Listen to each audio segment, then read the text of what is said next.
We came to thank the president for his magnanimity and his support to the governors, and for our party, the APC.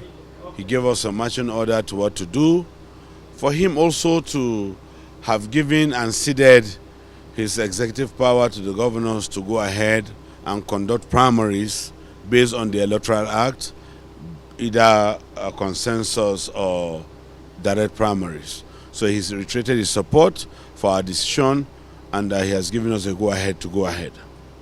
Thank you.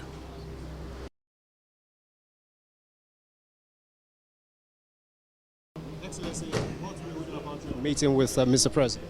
We met with Mr. President. The timetable for the primaries has been released. We'll discuss the process moving forward so that there'll be free and fair elections, no rancor, and at the end of the process, the party should be won stronger than ever, heading towards the election.